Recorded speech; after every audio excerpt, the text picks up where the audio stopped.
Welcome to Flat Earth Debate Uncut and After Show.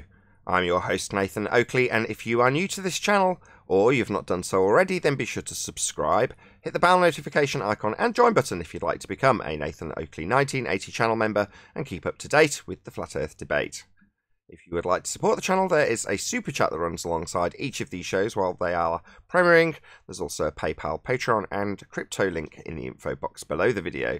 Speaking of Patreon, I'm going to do a quick shout out to all of you who do support me on Patreon. So a massive shout out, thanks and appreciation to Joseph Pissarro, Samson, Maris, Harry Blade, Mobile Mac 777, Neo the One, Lost Cat FE, Rob W, Open Minded, Reese Pound, Del West Watson, Mike, Muted, Dick Earth Skeptic, Chris Hillman, NA Literalist, Maria Neelands, Unbelievable Productions, Blue Ridge Ranger, Rob H, Burn Fat Till My Stomach Is As Flat As the Earth, Nathan Thompson, The Real Gabster, Wind Rider, Missouri Bear, Henrik86, Liam Nedrick, Erwin Jennisons, Abraham Mohammed, Dave Rakia Gafford, Naibai, Adrian Quintana, Skeptic936, Life is Short, Fireball X, Felix Hung, TheFlatEarthChannel.com, Texas Mike, Edwin Johnson, Kirsten Smith, Alexander Main, David Wayne Foster, and Dank. So another massive thank you to all of you for supporting me on Patreon. Now I'll raise the mic on whoever is in Discord and G+, and you can enjoy their conversation while I set up for today's live show.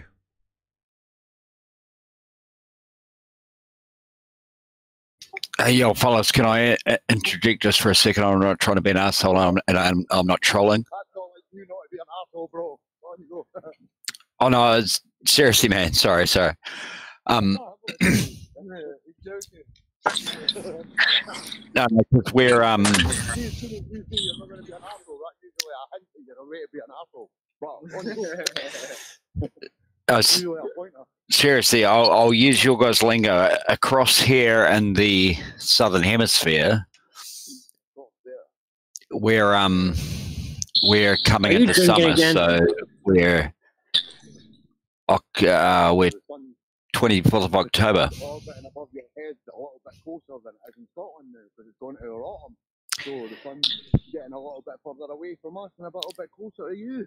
That's quite normal on the flat earth, bro. That's quite easily explained. Whereas on a spinning fucking ball with tilts and wobbles and fucking, I mean, that's just insanity, man. No, but that's what my question is, because if you're saying distance means hotter or colder, it's closer, hotter, further away, colder. Neil, we know. Neil, we know. Yeah. No, that's not me. Yeah, it is. I can see that it is. Yeah, but we know for a fact that it's 15 degrees per hour, no matter, not taking into anything, we know whether anywhere it's 15 degrees per hour, excluding anything. We know that the Earth's 24 hours a day, which breaks down to 15 degrees per hour. Doesn't matter. Let's not talk about anything.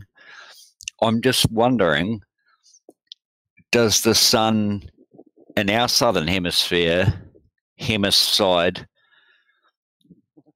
to stick around longer somehow and then speed up and spend a shorter amount of time in the northern side?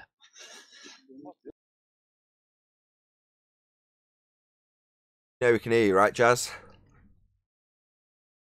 I can only hear Jazz. That's it. I hear something in the background, but I hear you. Yeah, I'm not hearing anything either. Making noises.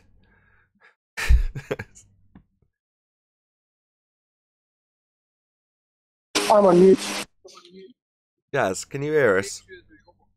You're obviously having a conversation in two rooms. Presuppose axial rotation, and then you also have to presuppose a axial tilt. Hello, Jazz. Right, I'm just going to stick him I don't think he can hear us. I'll stick him on server mute for now. I'll stick him on server deafen as well.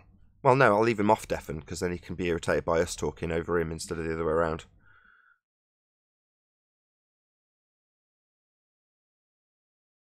He thinks the sun takes a longer path in the southern, begging the Christian hemisphere.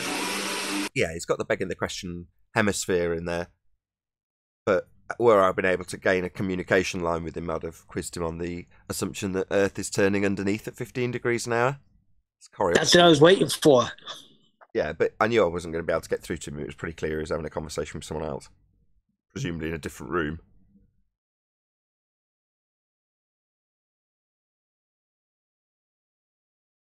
Well, I've been triggering that Indian guy lately. Oh, yeah. BT Avenue. Yeah, he doesn't like me much. What's not to like? He doesn't like me because I demolished his dream. Aw, bless.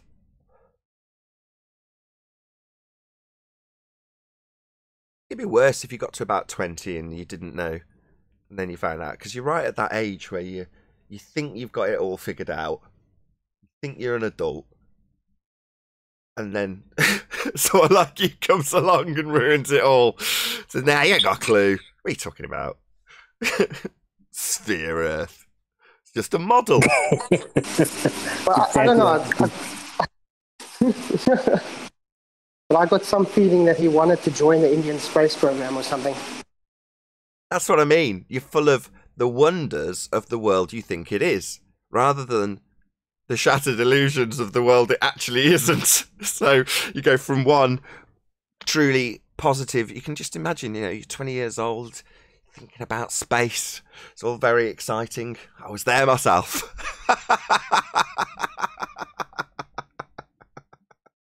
Oh, you poor sod.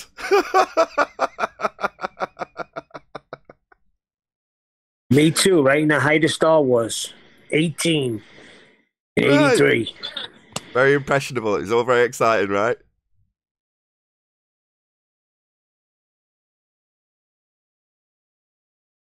Yeah, for me it was Red Dwarf. Even though it was a situation comedy, didn't matter. It was set in the most amazing place ever with the most amazing adventures and the most amazing people being met. People, simulants, aliens. I still can't find that Red Dwarf that you're talking about. What was that, in the 90s? Yeah, I suppose it would have been like 80s, 90s. But they made them right up to the present day. Here and there.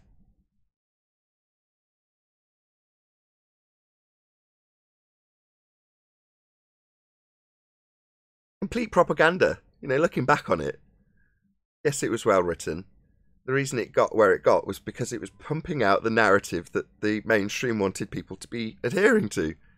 It was a plot about it, so it got successful off the back of that.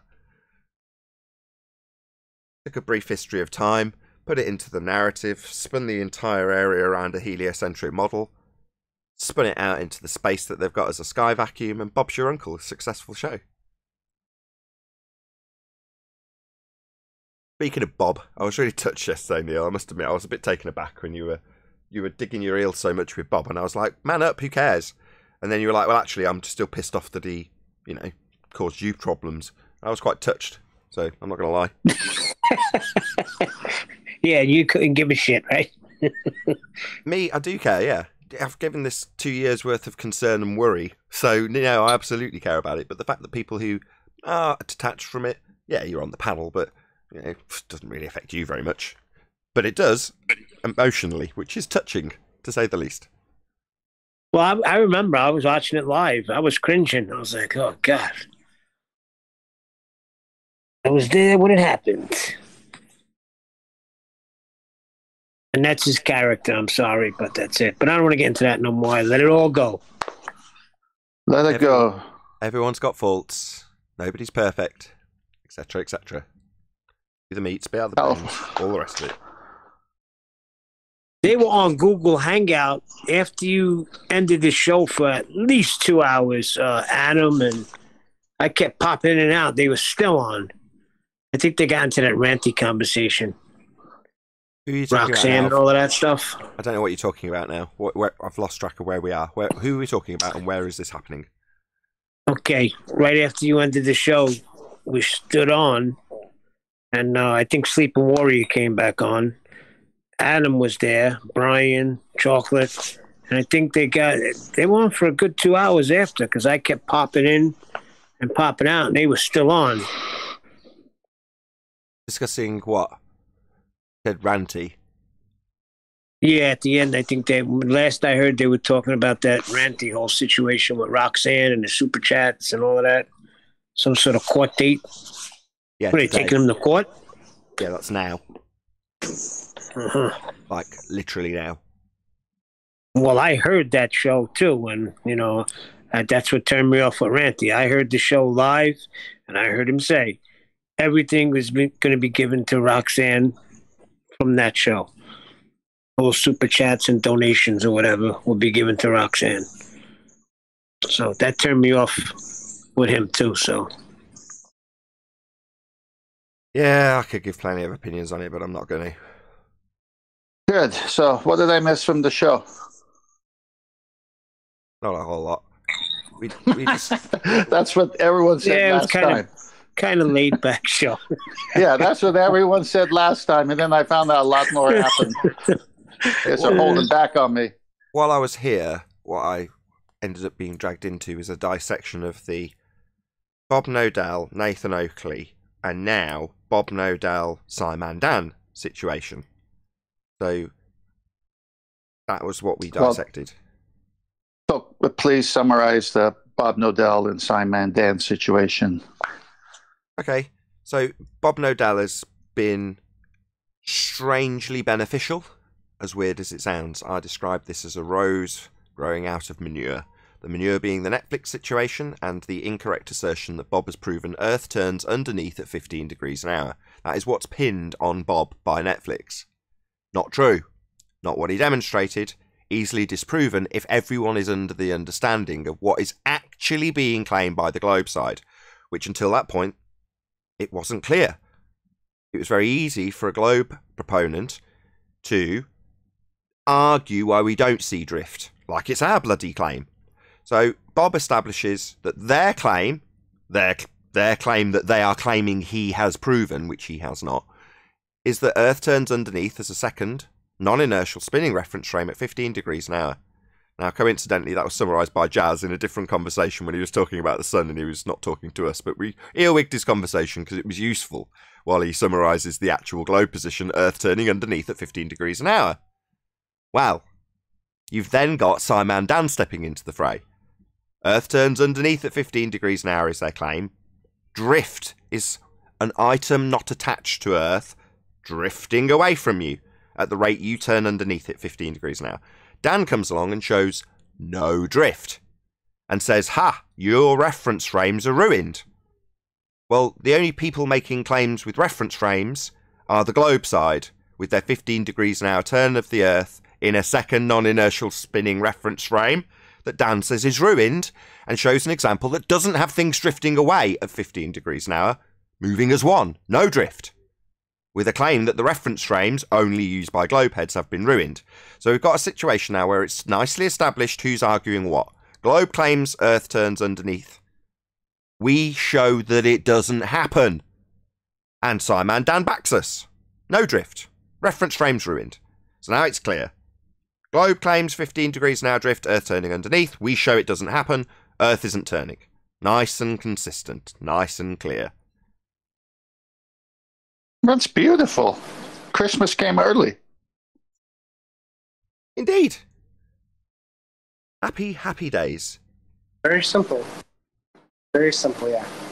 There's going to be people out there that go, I understand the Coriolis effect. I know they claim Earth turns underneath and it doesn't. It's really obvious. It's like, yeah, it's really obvious till you get into a debate with a fundy where they start denying their own claim and you find yourself having to argue with the fundy about what they actually claim rather than debunking it. And that's what they rely upon.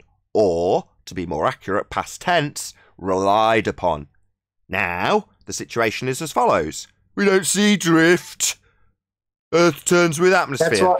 So no drift then. No 15 degrees an hour. No things turning away from you as you move under them. Okay, no drift. You're supposed to have it though. Doesn't matter what you say is happening to not have it. You don't have it and you're supposed to. That's why I enjoyed the talk with Akam Virus the other day with angular momentum. It was brilliant. So if I said to, say, a business partner, I have your share of the profits, $1 million in the bank, and he goes to the bank and it shows 0 deposits. Can I still claim that the bank has $1 million in my partner's name? Well, if when he comes back? If you're the globehead in this scenario, you would then argue why there wouldn't be $1 million in the bank. Okay, that's exactly where I was going. So then I would say, as the globehead here, well, it must be because they're all moving as one, or the bank and the $1 million are there. It's just not in that account. It's in the building somewhere. I'd have to come up with some cockamamie excuse why I insist the Earth is turning, but then can never show it or prove it. Or put it upon the person that's expecting to find drift. Sorry, a million in the count, right? You know what I'm getting at. Right. In this example that's analogous. And when there's not $1 million, the person that's supposed to have put it there, i.e. the person that's supposed to have shown Earth turning underneath and some drift, things drifting away from you, and it's not there, they put it upon the person that's gone to get the money out to justify why it's not there. So, you tell me why it's not there. But you don't understand. You don't understand that there's supposed to be $1 million there. There isn't there. Now you tell me why there isn't $1 million in the bank. Well, I'm the one expecting to get it because you've told me it'll be there. I'm the one expecting to see things drift away from me at 15 degrees now because you told me it's there. It just isn't there. You and your $1 million in the bank are ruined. Yeah, that's the conclusion. That's the big cock-up that puts a nice full stop on this whole debacle, because you've got Scientism saying, we wouldn't have put $1 million in because we're not got $1 million to put in. There you go. Done. And you go, that's not a defence. That's actually the end of your argument and destroys the claim Earth spins. Kudos, Scientism.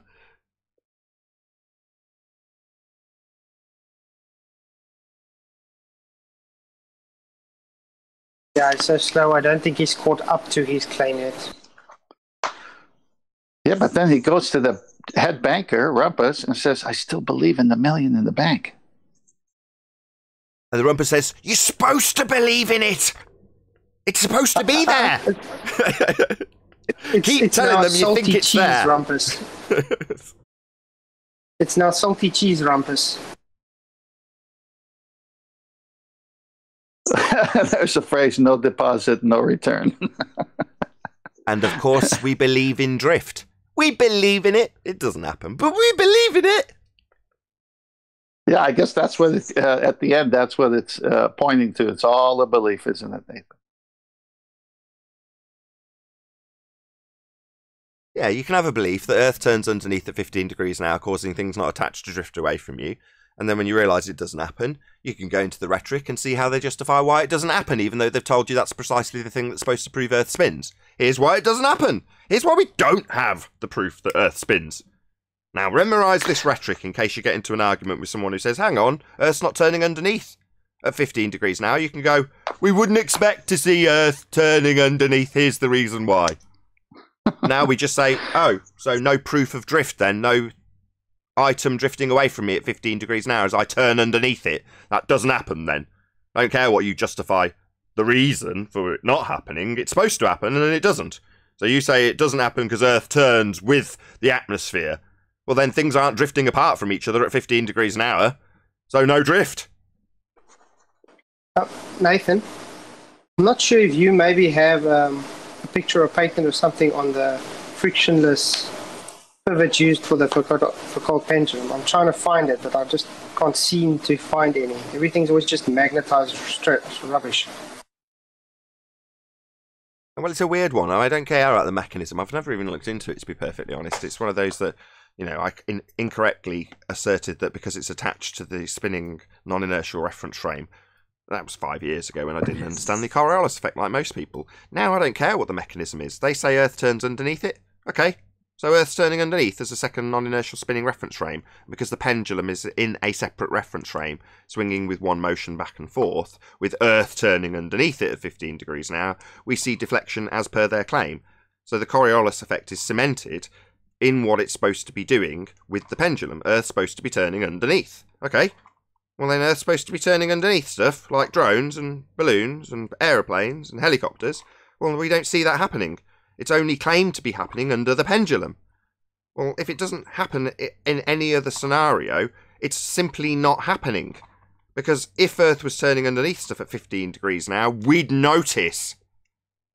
That's why I'm trying to find it, because I know for a fact the pendulum is just actually man-made. It's just moving on its own accord. It's nothing to do with Earth spin. Yeah, but it comes to our argument, excuse me, let me rephrase that. It makes our argument better because they say, oh, so it moves under the pendulum, it moves under the bullet, and it moves under a field goal kick, a football. But it doesn't move under airplanes, drones, and helicopters? I want to know how come virus was so hesitant with it being a fixed lamppost. Why was he so anti that?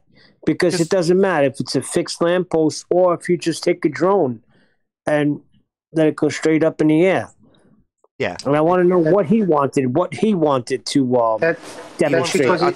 That's because he didn't understand angular momentum, that's why. Yeah, he doesn't understand what Coriolis effect fully is. And he's got lots of convoluted nonsense being told to him. He knows that if he concedes based on the logic that's been laid out to him in simplistic terms, he'll get bullied by his own side. So they're always going to be very hesitant when it comes to actually conceding the logic that they've conceded with their own words most of the time. That's where you've got to take them. You've got to get them to actually bloody say it, for them to comprehend it, for you to have that brief moment where they don't say anything and then try and change the subject. I.e., the best we get here is to see their cognitive dissonance for a brief moment. And that fleeting moment of cognitive dissonance isn't going to be met with them saying, I get it. It doesn't matter about what the bullet's doing, because it's me turning underneath that causes the effect. Has absolutely nothing to do with the trajectory of the bullet. Now, it might be that if it has a trajectory, you can see that trajectory altered with a not actual effect. The effect of a straight bullet looking like it's curving because you're turning underneath. But the effect itself, Coriolis deflection, is only induced by you turning underneath it, causing something to not actually happen, merely the effect of you turning underneath. The lamppost is a good example because it comes towards you, and you know instinctively it's not coming towards you, it's just you turning underneath. Now, that's not to say that if instead of a lamppost it was a drone that took off and launched, you wouldn't see a curved path up to the straight line that it took to its hovering altitude. Well, yeah, you'd see it curve its way up to that point rather than just go up in a straight line. Why? Well, because that effect is you turning underneath it and not actual deflection, merely you turning underneath. So it's established, it's understood. The only reason we get Coriolis deflection, a not actual effect, is because we're turning underneath stuff. Well, like you're moving past a town as you're on a train, the train is the thing moving, the town only appears to be coming towards you. So it's irrelevant. The effect is absolutely and only to do with you moving, not the item you're observing. If it happens to be moving, it'll cause an extra deflection in its movement, and that's a not actual path that it's then taking from your vantage point, again, as you turn underneath. So it's crucial to have the effect that you turn underneath. And when you point out we're not turning underneath as an Earth that spins, they then go into justifying why we don't see drift. Well, we've got assumed Earth turning with atmosphere. Well, that doesn't give you drift. You're supposed to have 15 degrees of it. End of argument from now on. Thank you, Simon and Dan. You needed reference frames there. Yeah, and I think of like when you go to the amusement parks and you go on that spinning ride, and there's always one that stays down and takes the pictures, and it's obvious because you get close to them as you're coming, and then boom, then you're gone. Then you come close again, and then you're gone. It's the same thing as the lamppost, correct? Yeah, you coming towards it, or as even more simplistic as Flatsoid says, you driving away from your house, and your house looking like it's getting smaller and further away. That's because you're moving away from it, not because it's moving from you. Well, that's the not actual effect of the house deviating from your perspective. Or, if you're on a roundabout, the thing you look at that's not on the roundabout looking like it's moving. Because you're turning underneath. It's really simple. I still don't understand how the people can't get this simple logic. It has nothing to do with it. It has nothing to do with that. They get it. They just can't confess up to how it destroys what they don't want to be destroyed. All the time, they've always said that Coriolis is something based on Earth turning. It has never been anything else. Now, we're saying, great, if it's turning and that's the Coriolis effect, then why is it not there with the airplane, the helicopter, the drone, the lamp in the street that's in concrete? And now, because that destroys Earth turning, and they don't want to give it up, they start bringing in conservation of momentum, all this stuff, because they know they're dead. What was funny about that was he didn't even know what angular momentum was, a cum virus, and he wasn't getting it when he kept asking that we just tell him what the two movements are. But they still don't get to have angular momentum. You can't have a net force anymore. So they have to actually literally have something to stop to have the angular momentum. What has that got to do with Coriolis? Absolutely nothing. Zero. Nothing. You're right. But it just proves they don't understand Coriolis and they don't understand angular momentum. Instead of an argument for Coriolis and a demonstration of Coriolis on an Earth that turns, they've got a whole load of rebuttals to justify why it doesn't happen. That's the situation. If you're on the roundabout and you're spinning fast and you're sitting on the edge and you get thrown off, what's that called? Centrifugal force. That's the conservation. Called pain. Yeah, but you're conserving the energy because you have left the net force. Okay, and what happens if you're falling away on an angle? Ouchie. What? It's an ouch moment. It's an ouch moment, right? So no the matter Earth will how still you carry on. The Earth will. The roundabout will still carry on. It's not right. gonna... So the roundabout still carries on. You went flying off. You tumble, get an ouch moment, and now you're sitting there in your rear end, looking at your buddy, laughing at you as he's coming away and going towards you, and away and going towards you because he's still spinning on the roundabout. Yeah, but you see my point. You only conserve energy once you've left the net force.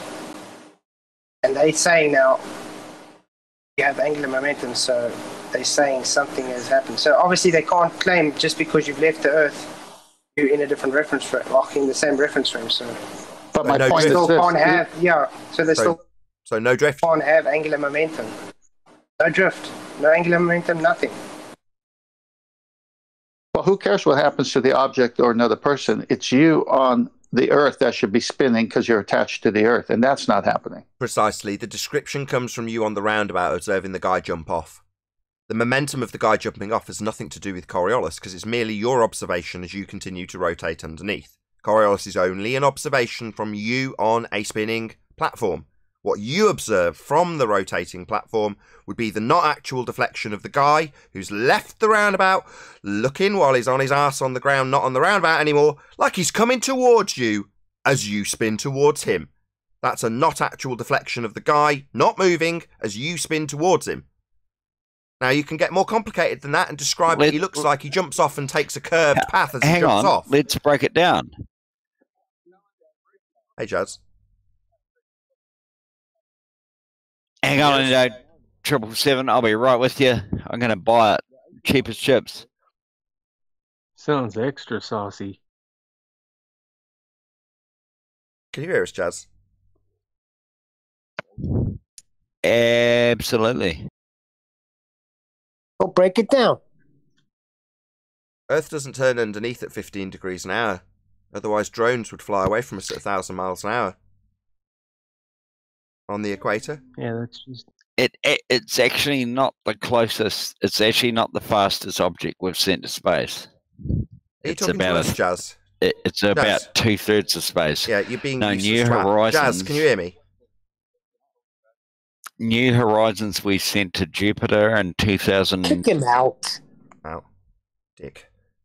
I think he was on another... It sounded like he was on another call while... Yeah, he did that before, too. Yeah, he's kind of drunk as a skunk, too. Something's not right there. Yeah, it sounds like he's had a few anyway. Anyway, So, to summarise, they need Earth turning underneath stuff not attached. So that as you're spinning underneath it, because that's how you get Coriolis effect, you've got to be on the ground spinning with a turning frame of reference. Second reference frame that Dan says is ruined. Well, with you on that spinning second reference frame, you observe things that aren't on it, seeming to drift away. It's that simple. So sod all to do with the thing itself flying in whatever direction it might fly as it leaves the spinning reference frame, because Coriolis is only you observing it. Not what it does, not its trajectory, not what it conserves. Merely your observation of what it's not really doing as you turn underneath it. And that doesn't happen. And that does not happen. Earth isn't turning underneath anything. Or it would be drifting away from you like my drone example. You'd launch a drone and you'd turn underneath it, meaning it would drift away from you 1,000 miles an hour on the equator. Doesn't happen. Earth has no Coriolis effect. Yeah, but Virus was crying that Virus was crying that you didn't let him give his example after the show ended. Oh, really? What, of angular momentum being retained in a target that you're supposed to be turning underneath, observing it do something that it's not actually doing? It only seems to because you turn underneath it. Yeah, he wanted to detail what the projectile did. Conserve momentum. Exactly. I was glad you didn't let him convolute it. Yeah, he wants to talk about the projectile. And it's got sod all to do with the projectile. It could be concreted into the ground like a lamppost. Or moving. But the effect that you're going to be talking about is you turning underneath it, seeing it seem to do something it isn't because you're turning underneath it. Not its retention of velocity, angular or linear, because that is irrelevant to you turning underneath it, seem to do something it isn't. Because you're turning underneath it. So you've got to be turning underneath. So for Earth to have Coriolis effect, we've got to be turning underneath. Stuff not attached. And we are not. No Coriolis, no spinning Earth. I think we got to point out more that it's a visual effect. Yeah, you see it while you spin underneath. Not what the target does, not what the bullet does, what you see of the bullet.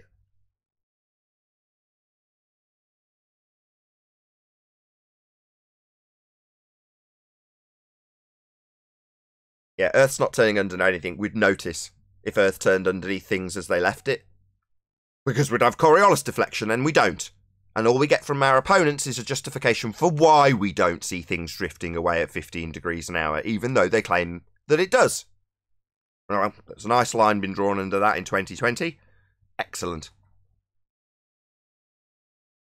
Yeah, my question is, Earth is not turning, so now what else can we destroy? What else do you need to destroy? It's all been destroyed. That's what I'm saying. You proved that that's not true. So then everything's got to fall apart from there. Well, you've only got a few premises for the heliocentric basis that we experience, right? We're supposed to be in a sky vacuum, on a globe, spinning. That's it, really, isn't it? What else you got? You know, the distances and stuff, they're going to derive from one of those aspects. Earth being a sphere, that's got an R value. Well, that's where you get your distances for us being in the sky vacuum. So really, there's only those three fundamental elements, and we destroy them with the top three. Black Swan destroys the idea of Earth as a sphere. It has no geometric sphere edge horizon, so you can't derive an R value. You can't see boats going over a sphere edge. It's nonsense. It's debunked with the Black Swan. It's a geometric impossibility. We are not on a sphere. Geometric Earth curve maths are debunked. We're not in a sky vacuum.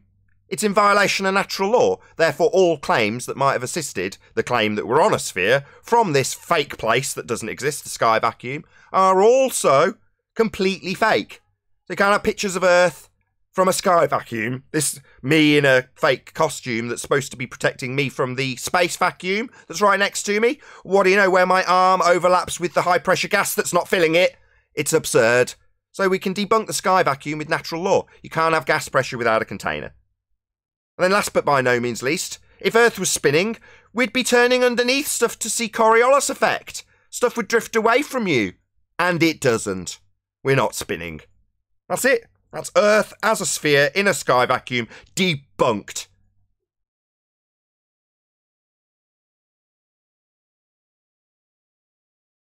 Yep. Dead on arrival.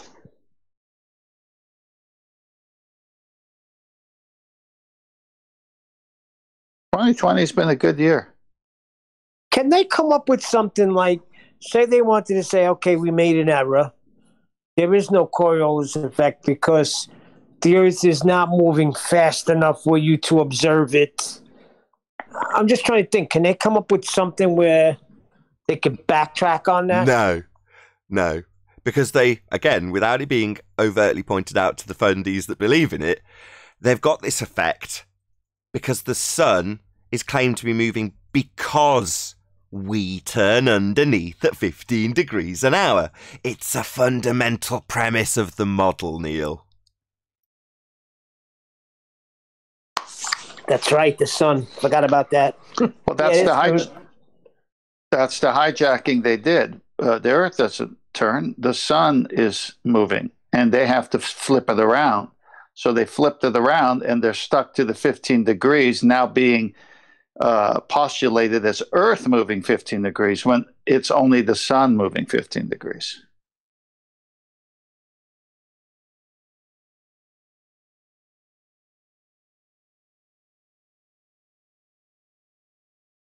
Interesting. Yeah, they're lying to people. That's the heliocentric lie from geocentrism.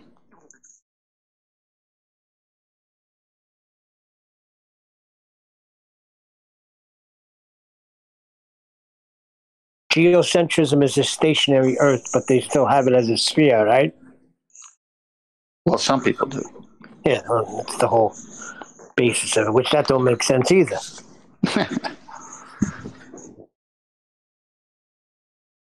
No, we're not turning. If we were turning, we'd know it. Plus, that drone that went up in the sky and remained stationary was in the inertial reference frame, and the stars and everything were still moving. So, sorry, Earth ain't turning. Geocentric just means we're at the centre with the sun moving around us, as opposed to us being the one moving around it. So, as I say, fundamental premise is that we're moving around that light in the sky, not the other way around.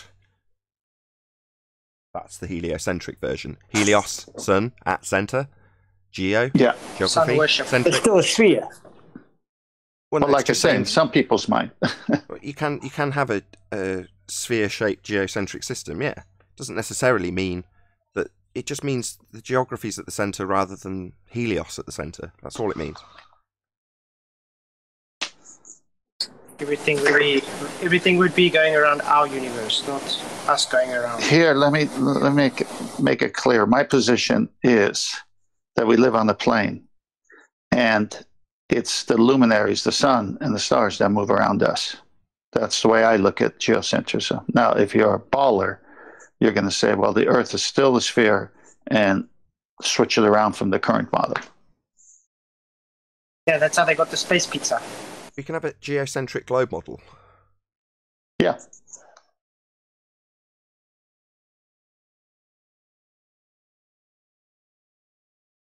But you ain't going to have Coriolis.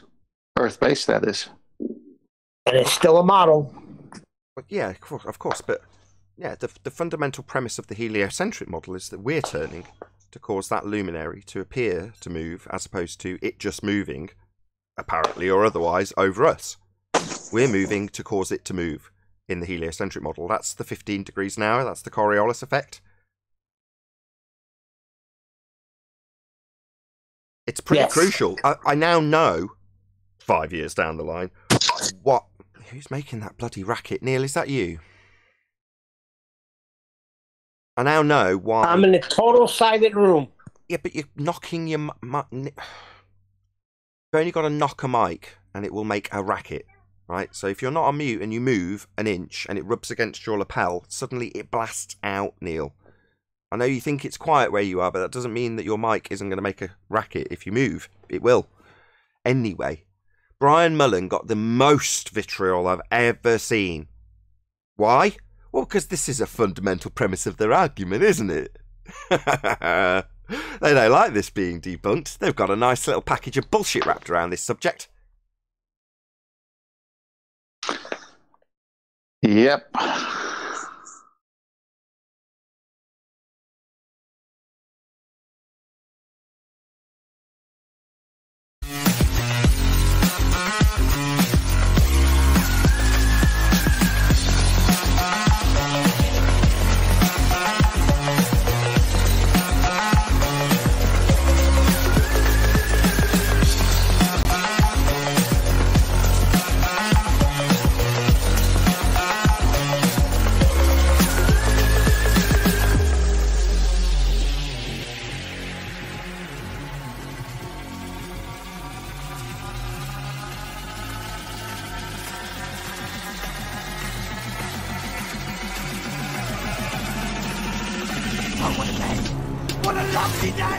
Welcome to Flat Earth Debate Live. I'm your host Nathan Oakley, and if you are new to this channel or you've not done so already, then be sure to subscribe, hit the bell notification icon and join button to keep up to date with the Flat Earth Debate. If you'd like to support the channel, there is a super chat that runs alongside each of these shows while they are live. There's also a PayPal, Patreon and crypto link in the info box below the video. Most importantly, if you'd like to excuse me. If you would like to join the discussion, simply mute the page you are currently watching, then click the link in the info box below this video to join the panel and express your views on the nature of Earth. If you do join, please don't swear. If you do, you'll be ejected, and if you are, please don't try to rejoin the stream using sock accounts. You'll be warmly welcomed back on the next stream. Please also share the show on social media. Sharing the show obviously increases the live audience, but this in turn increases the chances of a more diverse panel. So please share the show on Facebook and Twitter. One last time, if you're new to the channel or you've not done so already, then be sure to subscribe, hit the bell notification icon and join button to keep up to date with the Flat Earth Debate. Now we are joined by Neil, Flatzoid, Arwin, 10th Man, and a whole bunch of people in Discord. So welcome, one and all.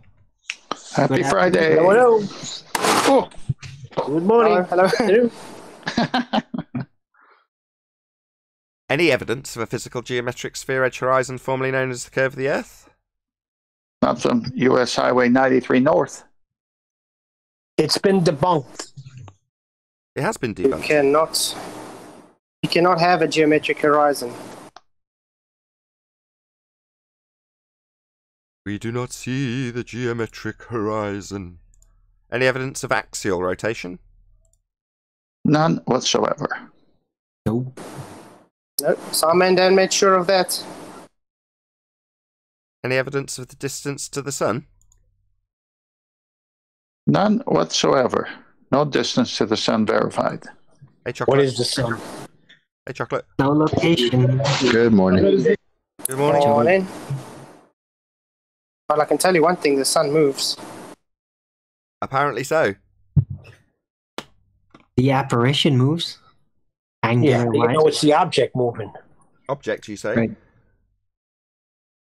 said he knows it moves. If something moves, it's got to be an object, right? No. Sun does move. Light moves. Does. The apparition moves. Something's moving. Yeah. But we don't know what it is. An apparition is not an object. The bright But yellow Owen- circle in the sky. It appears to move. Anybody disagree? Owen, Can we move on? when you saw my demonstration with the balloon, obviously it was the sun moving away while we stood still with the balloon. So, The question is there any evidence for the distance to it? Why are we always changing this? No evidence to the distance. Some you first have to curious- know what it is before you can have a distance. Exactly. You've got to get to So that no- point as well. You can't. That's my point. You can't insert physical attributes to something to then try and Scientific of the apparent distance to the sun. apparent distance. Right. I'd prefer a tape measure be used, but obviously I'm that little bit more fussy. Any scientific evidence of gravity?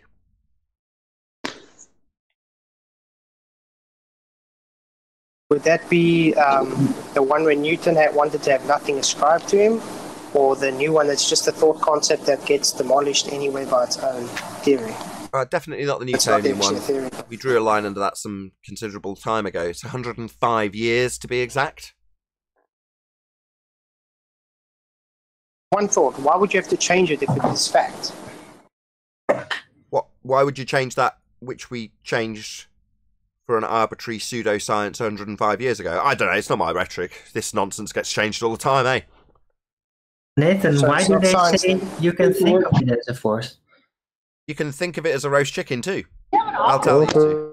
If it was a force, it would just be a force, Nobody does think of it as a roast chicken. They always think of it as a right? They would have had to change force. Yeah, they'd have to change Star Wars. May the roast chicken be with you. No. Well, at least the roast chicken is turning on the rotisserie. Try once more. And it's actual. Any scientific evidence of gravity? roasted pangolins. No evidence, no scientific evidence. They took a word that means weight, gravitas, and they made it up to somehow match their. Still no evidence turning Earth because Earth is not turning. Any single viable hypothesis from any of the fields of astronomy, cosmology, or astrophysics? No, not in that field. They think of a lot of things as science, but they don't actually do any science. They just think they do, literally. Yeah, that's why we're asking for a viable. That's why we're asking for a viable hypothesis. Right. So you could think of astrophysics to have a viable hypothesis, but in reality they don't. We'll keep asking. Go on, Ten. Well, you can't just look at stuff and call it science. They can, they do, they will. They think they can. They're getting away with it. Not with us, not anymore. Not in any fields. This is translatable. I'm going to keep banging this drum.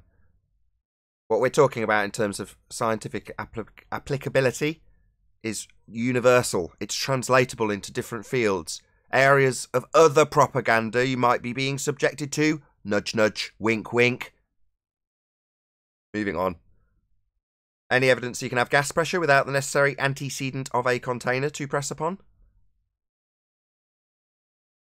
This kills him every time. No. On that funny point, like I just got here and I was listening to something somebody posted, which was a TED talk by Don Pettit, which is hilarious. And he was telling his theory on how we have an atmosphere, even though it's based on nothing, because we apparently have no idea how we have an atmosphere, how it developed at all. So he was just giving his whatever theory it was. But I didn't get to finish it, so I can't give you the full theory. But yeah, according to him, we have no idea how we even have an atmosphere. So that's awesome. Remind us who Don Pettit is, please. Oh, Don Pettit, who's got the famous quote of he would be the NASA, one of the heads of NASA, who was also a international swimming station astronaut, who declared that he would go to the moon in a nanosecond, but we destroyed the technology and it's a painful process to bring it back.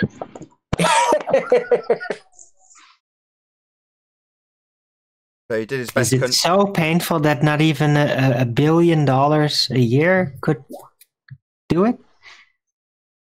Anybody going to hold on? Anybody going to address the elephant in the room about this particular narrative about building the technology to go back to the the sky vacuum?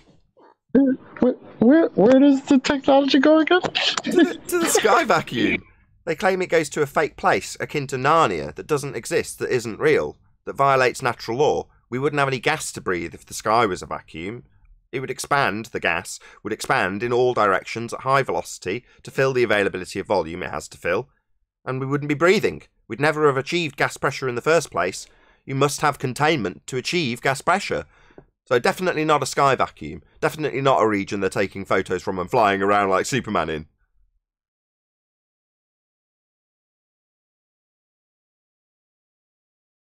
Yeah.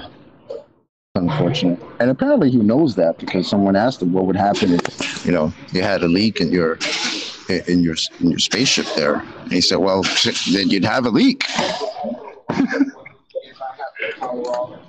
That was classic. Any evidence of the R value, Earth radius? Black swan. Black swan. Terrestrial refraction is a paradox. I'll break that down, Arwin.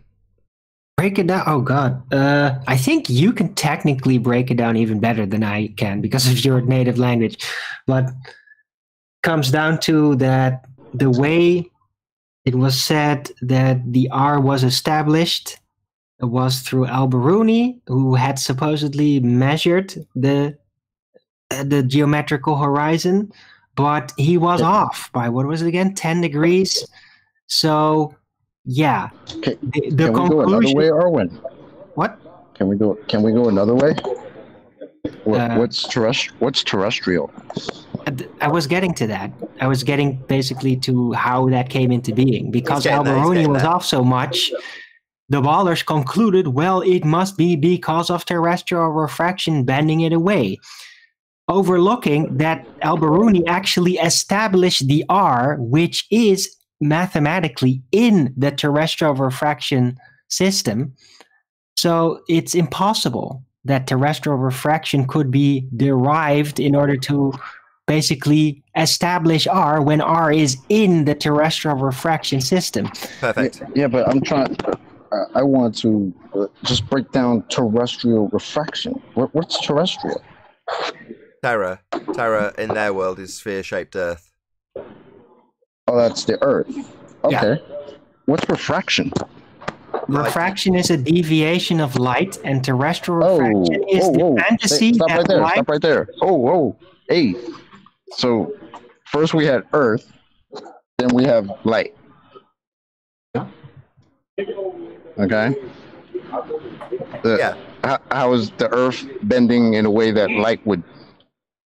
Well, well, Arwen summarised that already. So he's saying they bend the light. So Earth light bending is what you're saying, Chocolate. Absolutely. So Earth light bending is a rate, 7/6 in standard format, of the Earth. And they assume it's got an R value. So 7/6R, that mathematical value, in standard format, is Earth light bending. It's not. It's just a number with an R value attached. And Arwen's point is that the R value's been measured and then used in this value to move a horizon that can't be seen to be measured. So it's a paradox. Yeah, you can't use terrestrial refraction in the original establishment of the R value because the R value is in terrestrial refraction. You can't measure a horizon to give you R, to derive a terrestrial refraction with R, to move a horizon with the R that you can't measure. It's a paradox. Exactly. Any evidence of a self-perpetuating molten iron core at the centre of said presupposed spherical Earth?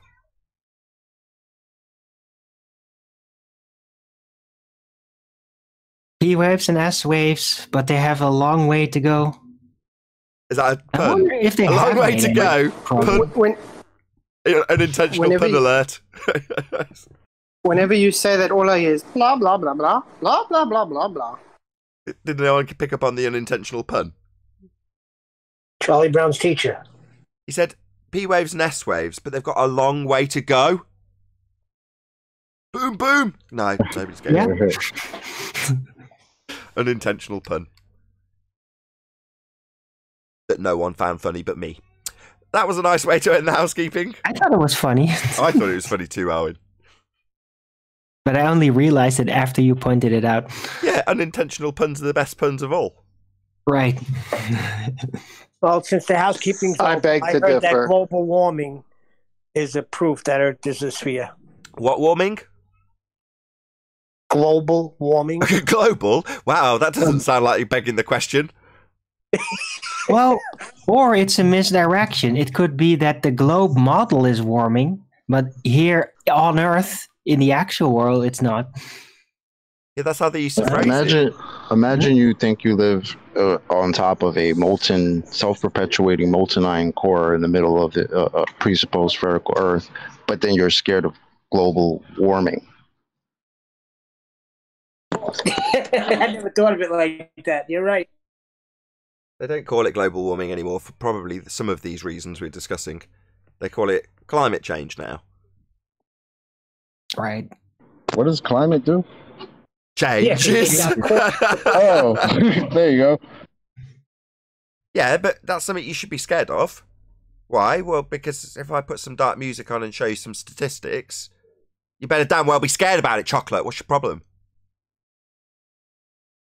I want to ask, is there any science behind this climate change? No. Real science? Oh, did somebody say yes? Hold on. Might have. Climate change is to do with the nature of Earth. I'm more than happy to discuss this. Polar bears. Anybody say yes? Did I mishear? Science for climate change, aka global warming. Not going to make it to the housekeeping. It's one time only. Anybody got any science for this shit? I mean, this potentially real thing. No, moving on. As I said earlier, many a field. Let's just pick one. I don't know why I'd pick this one by random chance, but epidemiological studies. Sound familiar? Pseudoscience. Next time someone presents you with an epidemiological study, ask them what the science is. Oh, really? So we studied a natural phenomena we saw occurring, and we postulated the cause and varied it with a null, so we could validate it empirically at the end? Did we do that? We didn't do that! So this isn't science! So when scientists say, they're not really science saying, okay.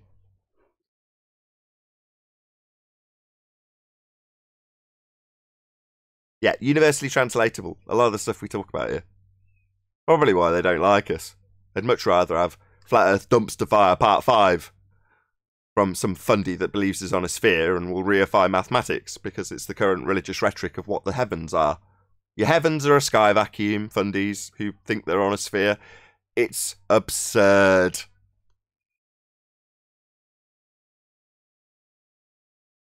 I was thinking about the programming. Beyond absurd at this point. I was thinking about the ISS and the predictive programming that we got in terms of Superman. So for a lot of people, that would have been their first real, good look at what a sphere Earth should be as Superman flew around it.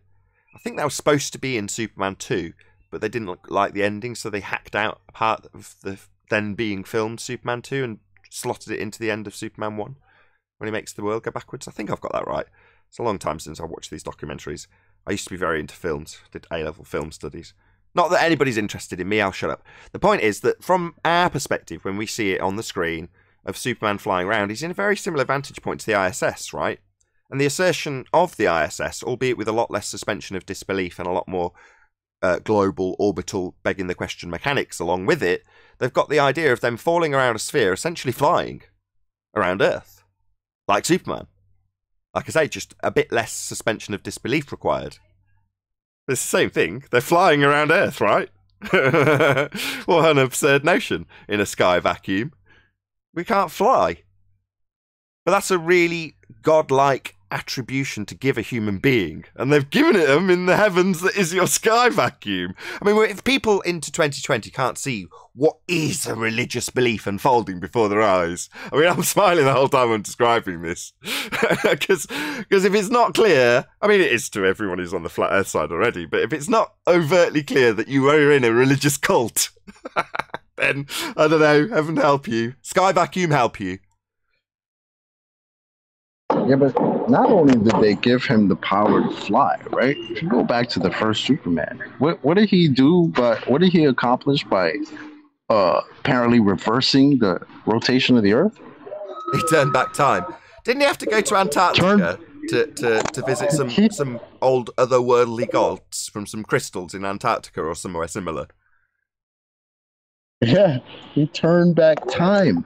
So time is literally regulated by the spin of the Earth. Yeah, that's insane. Oh yeah, it's very deep. I don't know if, yeah, I'd say it's subliminal because most people aren't aware, even though it's on the forefront, that it's a globe in that particular scene and he's turning it backwards. Most people are at an unconscious level are aware that Superman obviously can't fly. Therefore, they suspend disbelief to enjoy the movie and watch it.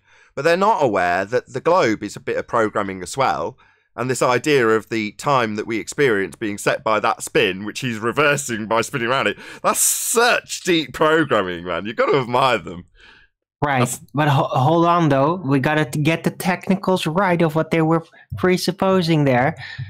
Like, his flying did not literally start turning to spin the Earth back. No. He literally, his speed turned the entire universe's time back, and that is why it seemed to spin back. My bad. The visual effect of Earth turning backwards was just an apparent turn. Uh-huh.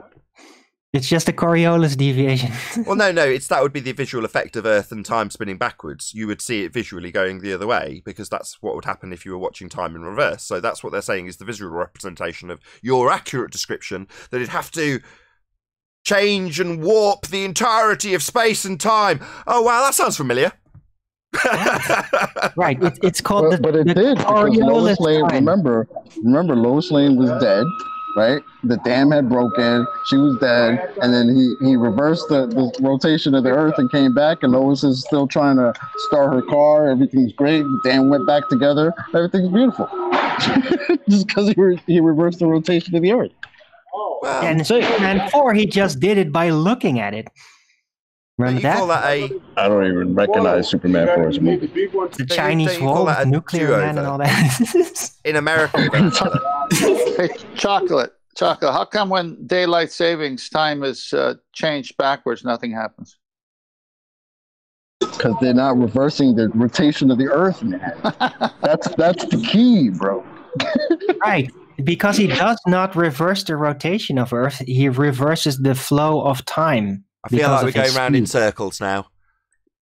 Now he went around in circles. I knew that was coming. Quite bizarre, because you could never go around in circles and go fast enough in order to reverse the flow of time. But I guess the makers did not realize that. Speedline, punchline, ladies and gentlemen. Arwin, flat Earth early bird, be here or be sphere. Woohoo! Even as a kid, I was like, all right, come on. You got the flying guy. Okay, that's great, but now the time reversal, like it put her back in the car and now she's starting the car again. Are you kidding me? And but I was all right with the flying guy though. It was only the beginning, chocolate. Then you got Superman 3 and then you got Superman 4. No, it's even with time travel, they couldn't get a Chevy to be more reliable.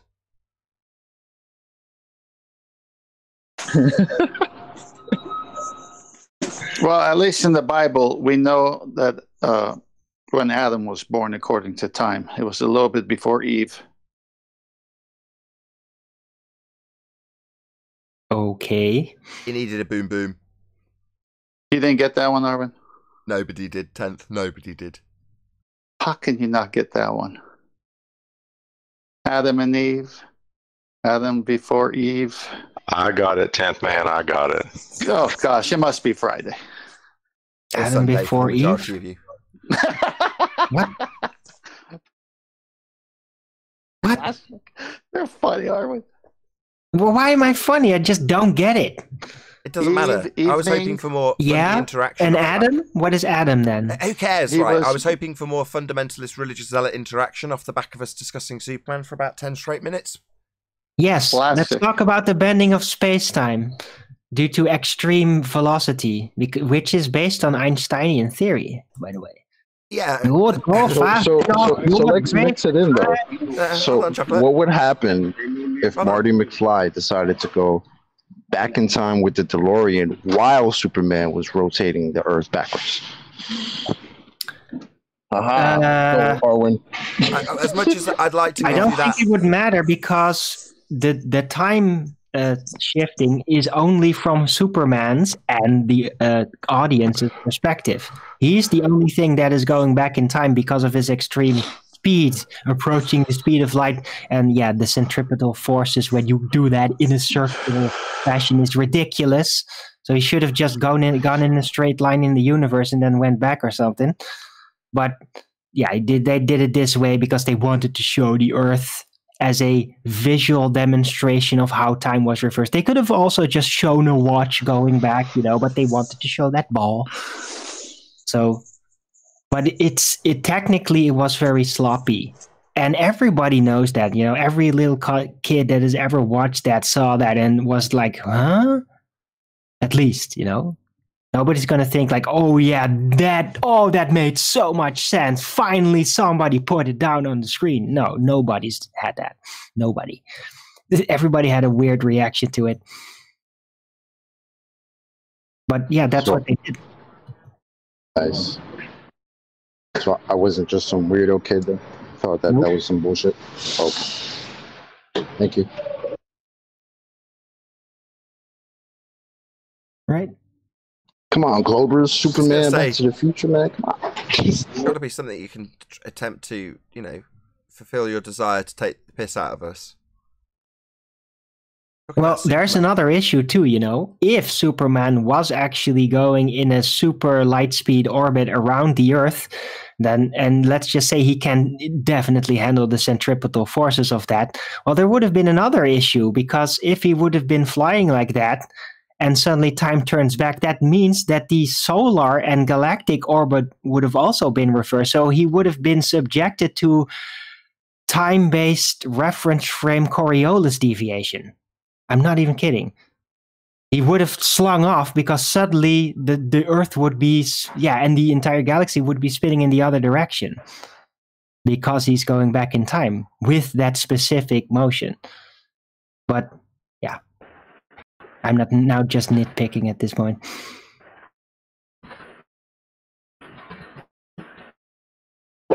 Yep. Did everybody follow that? Yeah. It's just all relative. Just all relative. No, but you do get it, right? If the time reverses, then suddenly the orbit directions of everything spinning around everything is also going the other direction. Then you get the displacement issue again, just like that has been argued by people discussing Back to the Future. Like, yeah, if you go back in time, bang, 20 years back. Oh, wait, where was the Earth in Euclidean geometry in the universe? Oh, wait, so they ended up in the middle of space. Oops. But that doesn't happen. Remember, you also reversed entropy, right? Because the dam went back together, right? The ground, after the earthquake, the ground went back together. Everything's beautiful, man. All you got to do is spin around the Earth in the opposite way. Oh, you're going back to Superman. I was thinking how I could phrase that, and you've just done it for me because I couldn't figure out how to phrase that exactly. So it's not just that he's reversing the flow of time, as preposterous as that is. He's also reversing the flow of entropy. Yeah, spot on. Right. In Superman 4, he does. When, Nuclear Man destroys the walls. The Chinese walls, and then Superman's like, oh my god, I have to fix this. And they're not going to animate him putting it back together, flip, flashy, like they did later in the 90s series. They could do that much more easy then. But no, he just looks at it and it all builds back. That's what you're talking about, right, Yeah. No, I was still talking about the first one. He doesn't do it there. Yeah, he does. He reverses entropy. Bro. So when he reverses time, it all goes back together. The dam goes back up. So the energy that's stored in the dam behind the wall to give it the force to break the wall is then put back behind the wall. All the force is reintroduced back to whence it came, and the wall is put back into position merely by him reversing time, according to that movie. Oh, no. Well, according to... No, he's literally reversing the flow of time, and if you reverse the flow of time, all entropy will be reversed. Why? Why? Says who? Says who? Because the entire experience factor of time is being reversed. Well, hold on. Dwarf, dude. Let me jump in. Come on, you should know this. Paul's Hang on. Go on, Paul. Well, if you watch anything on like energy transfer and things like that with entropy, honestly, physics says that could happen. If you watch any video, I've watched many videos on entropy and thermodynamics and transfer of energy. Yeah. That's possible. That's completely possible under physics. Yeah. If you introduce something, so if I drop a puzzle, if I've got a jigsaw puzzle, this is an example QE gave me when I put that exact thing to him. He's like, yeah, you drop a jigsaw puzzle, all the pieces go everywhere. Can you put them back together? Yeah. Well, is that an effect or reverse of the entropy process? Well, yeah, you've got taken it from a broken state into a refixed state, but you've had to do something in the process to do that, haven't you?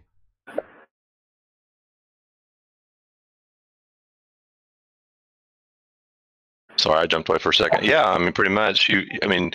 There has to be some kind of intelligence or some kind of driving force to do that, ultimately.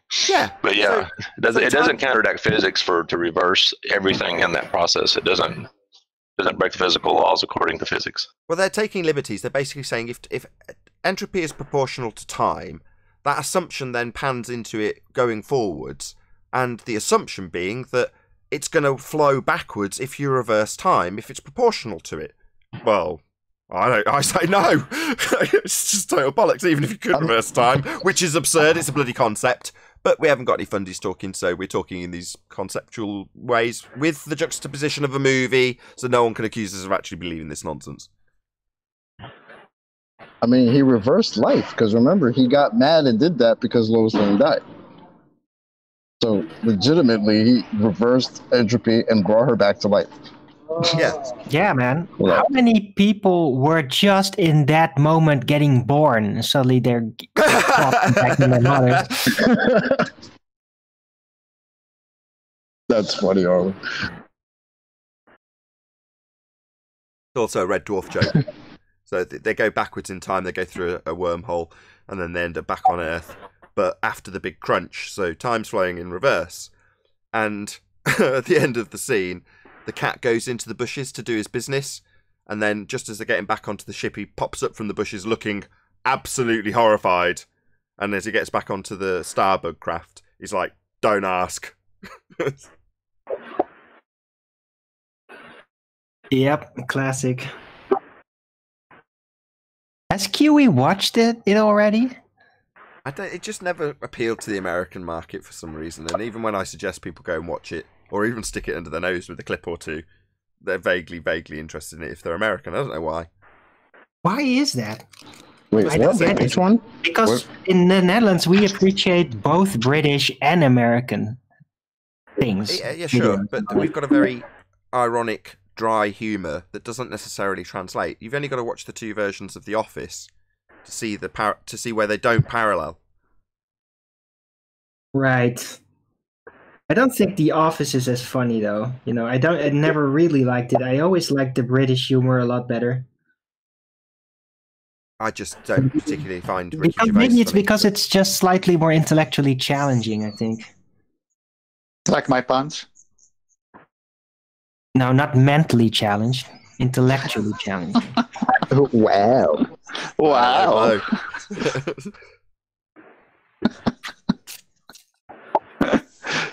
Oh, Fridays are fun. Oh, We've destroyed the heliocentric religion. Now we're talking about movies and playing Destroy Superman. Oh, God. Did you want to add something, Stranger Danger?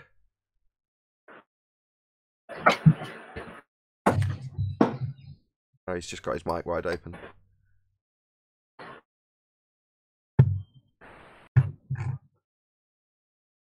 Yeah, I like Fridays.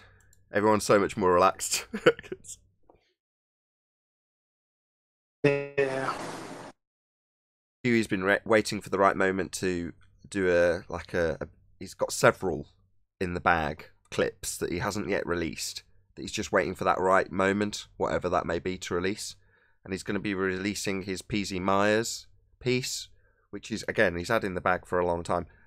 I actually already released it as soon as I got hold of it on my second channel. Not that I'm promoting that, and I don't want you to go and dig it out, but he's going to be releasing that at the 2 o'clock slot that's normally Ballbusters. So on Saturday, be here or be Sphere for the Quantum Eraser premiere of his PZ Myers piece.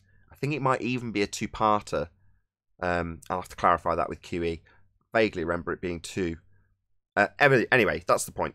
Go and check it out on Saturday. So it's 2 p.m. Central Standard and 7 p.m. UK, I believe.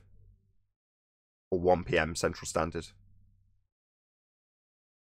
Yeah, that's the one he did with Cathexis, right? With Mary Kreutzer and all that?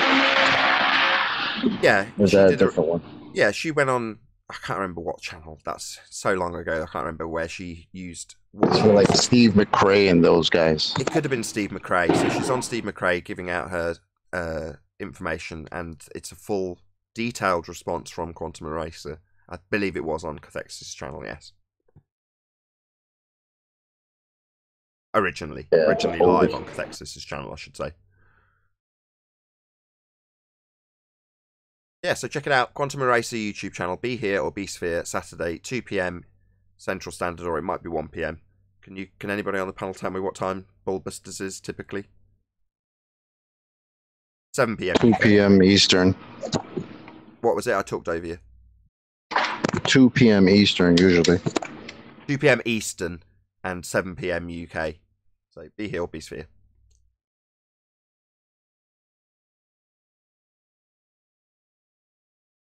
Also, as we're in a little bit of a lull, as an administrative thing, these Friday and Saturday shows are going to be turned off, at least temporarily. Where they'd normally get the most views is obviously as soon as they've finished broadcasting or while they're broadcasting. Well, once they've finished being live, at least for maybe a 12-hour period, say, they'll be turned off. Because over the weekend, the Thursday, Friday shows with the Uncut and After show get staggered releases over the weekend. And then the last show gets repeated on the Monday again on the second channel, so that there's a day to stagger them in the next week. So for that reason, this particular show is most likely going to be watched by people on a Sunday. And if you're wondering why, hopefully next week you won't ask me, where did the live show go on Thursday? It's like, well, it gets turned off unless there's a link published. So it doesn't mean don't share it, because if you do, it stays unlisted, so you can still get a link out to people if you do want to share it, and they will still be able to watch it. So it's not private, it's just left unlisted until about 12 hours later, so that the majority of people do actually get to watch the full Uncut and After show on either Saturday or Sunday. So just a little plug, because it's a minor change to my schedule. Anyone else got anything they want to talk about, plug with their channels, administrative stuff? Exciting time. Yeah, I released a new video on 10th Man Rising. Okay. Yeah, what is science? Go take a look at it. 10th Man Rising. I did watch it. I gave it a like. I'm sure I put a comment. Oh, no, I'm just saying the audience. You tell me, give a plug. No. But by me telling the audience, by me saying, yes, I too enjoyed that video, 10th Man, it will encourage the audience to say, perhaps I would also enjoy that video, as I dig out a link to it, which is what I'm doing right now. Keep talking then. I'm not a good multitasker. What do you want? Sorry. It's just okay. having fun. I'll find it. I'll dig it out and I'll share a link to it, as it was a good video. As always, your videos tend to be very, very detailed. I like that. Well, I listen to the shows. I make notes, obviously, and then when an idea comes, I put it at the top of the header of the book, and I say future video. So I've got all these ideas, and then when enough of the subject has been talked about and dealt with by the panel members and you and the ballers, then it just starts taking form as to what I need to do. So it's not a lot in a short amount of time, but it's a lot of information I have to go back to. Or with objectively measurable phenomena. A science or knowledge of objects or processes observable in nature, as biology and physics, as distinguished from the abstract theory independent variable. It's either going to work or it's not. You may have to change your hypothesis, but you repeat until results are found out through empirical method. There you go. So just a quick snip for the audience watching. That's 10th Man Rising. I've spammed the link to this particular video, so go and check it out. Woohoo! Go 10. Yeah, well, thank you guys for all the material. There was somebody else I wanted to do a shout out to. So, I don't know, about middle of last week sometime, I was twerking for subs, metaphorically speaking. And I encourage my audience to do me a shout out, because it's the only way I can statistically see I've had growth on this channel. So it's like, if I can't appeal to the people who've actually got an audience that's not me, to hopefully grow my audience, as overt and as blunt as that may sound, that's what I've done. So I've put out a video called Twerking for Subs. I spent a lot of time editing it. There is actually a good pummeling of a fundy in there to keep you entertained as well. It's not just me begging you to make me an advert. But nevertheless, it was a fairly lengthy project to produce that video. Hopefully people will check it out. It did reasonably well, as videos on this channel go. But nevertheless, I'm hoping that people will actually say, go and check out Nathan's channel. He's got good material. Obviously, there's a lot of people on the channel putting in their input, like 10th Man, like Chocolate, like Neil, like Paul, like Flatsoid, like Arwin, like a whole bunch of other people, including Quantum Eraser, who I plugged a moment ago, that produce material that you can actually utilise to say, hey, here's a little chunk that is interesting to me. Hopefully it'll be interesting to you. And that actually grows this channel. Now, there are purely selfish motivators for this. It's me saying I want to grow my channel. I'm not going to lie about it. That is precisely the motivation. So I've been very blunt about what I'm trying to achieve. I want to grow my channel, and I can't literally bump my ass on screen to get people to subscribe. So the next best thing is to look at how I've actually statistically grown, and that's from where people have shouted me out. So I've just been encouraging people to shout me out if you enjoy the show, and a couple of people have. Now, because I've explained all that, that was supposed to be buying me time to actually find the name of the guy who did shout me out, so I could say a thank you to him, but as a rubbish multitasker, I'm hoping someone else will start talking for a few minutes while I can find this guy's channel and actually thank him, because someone else other than Trey Dior, big shout out to him, he did just a series of sitting in front of the show and commenting on what he watched and what he listened to and how he felt about it and thought about it and his opinions on it. So, you know, again, I was very grateful to Trey. Big shout out to you. But if you guys can chat amongst yourselves for a second, I'll see if I can find this guy and I'll shout him out or her out as well. Chocolate.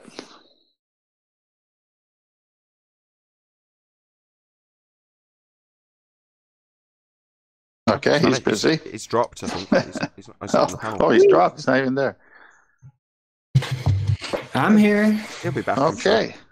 I'm here.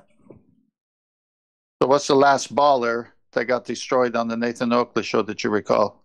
That BT inaudible guy. BT Avenue. Is he on Discord? Does he want to pipe up?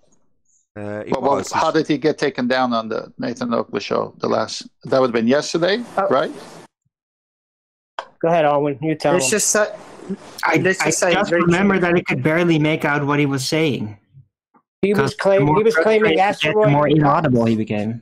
Sorry. Asteroid impacts. He was claiming that you can have gas pressure without a container, and he had some help from someone in Discord telling Nathan that you do not need a container to have gas pressure. No, container doesn't mean container. Whole bunch of stuff like that. All I can say is he's very triggered.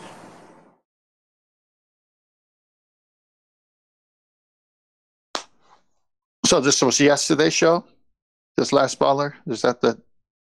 Yes, there's the Indian kid that came on and was first he started with the the eclipses. Yeah. No, I remember him. So he came on again yesterday.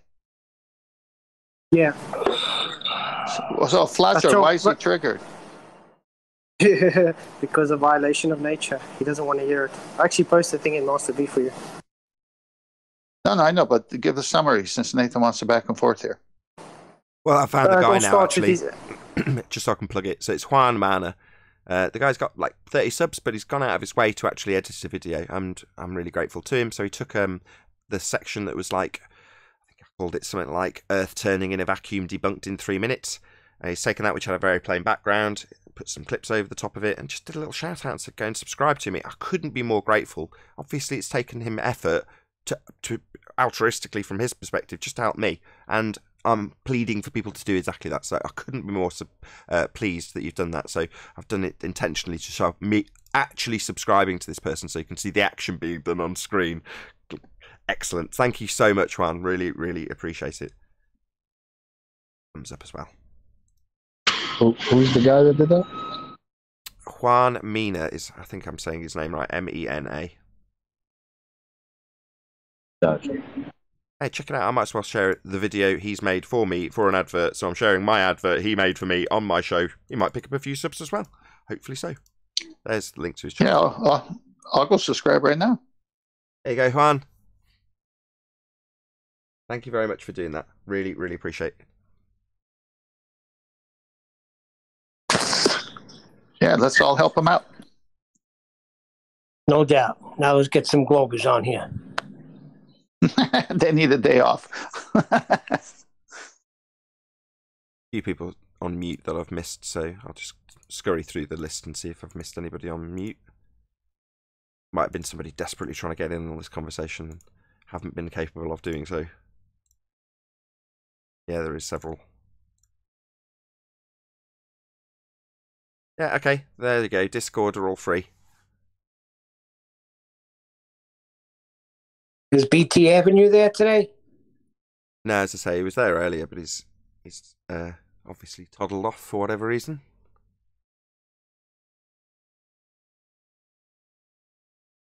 Oh, we know the reason. Well, Flatsoid was saying earlier that he's been going back and forth with him for some time, and we've been a little bit flustered with Flatzoid.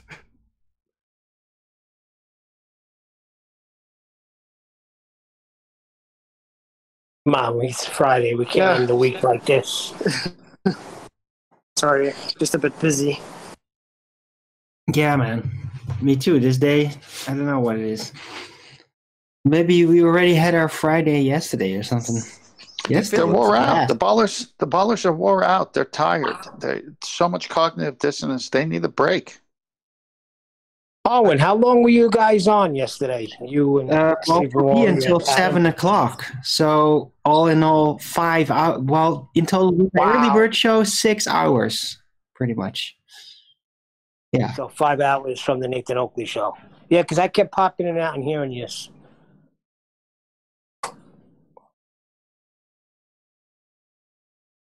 That Adam's a smart guy, huh? Adam's ace. No two ways about it. Definitely. And yes, he is a very smart man. Yes. And there's now 3 flat earthers we know in a court room together, if I'm correct. That's correct, Darwin.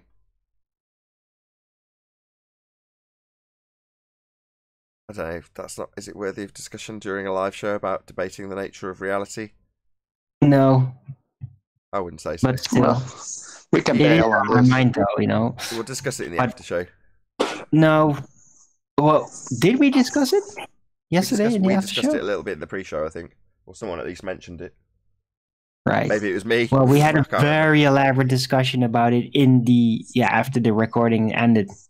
That's why it lasted for like 5 hours. Oh, so the subject matter changed then. So it stopped being Bob Nodell, Simon, Dan, myself, and moved on to Ranty and Roxanne and courtroom drama. Yeah. It was gossip hour. Yeah.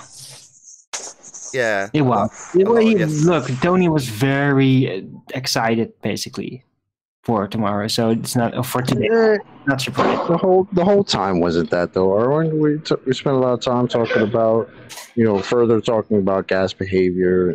Yes, that's what I was going to say. Oh yeah. That's true. I like Adam. Yeah. I like Adam because the way he explains things, I really picture it in my mind that I can understand it. Takes his time to explain stuff, and I really get it. Adam is ace. Yeah, Adam is by far and away one of my favourite people in the arena of this subject. He is ace. And modest. Yeah. And modest. Very, very intelligent guy. Now, I'm not saying this in a derogatory way, but it's not like you'd go up to him in the street and go, "Hello, Professor." It's just a guy.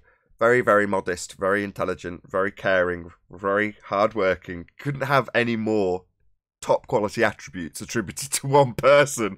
Adam's like that guy, right? That's the word I was looking for, modest. Yes, absolutely. Yeah, can't sing Adam's praises enough. Totally behind you. But there's a lot of kind-hearted and nice, generous people. Anthony Riley is another one of them. He goes out of his way for so many people in so many different ways, all at his own time and expense, to his own detriment. But because he likes helping out people and he's a good guy.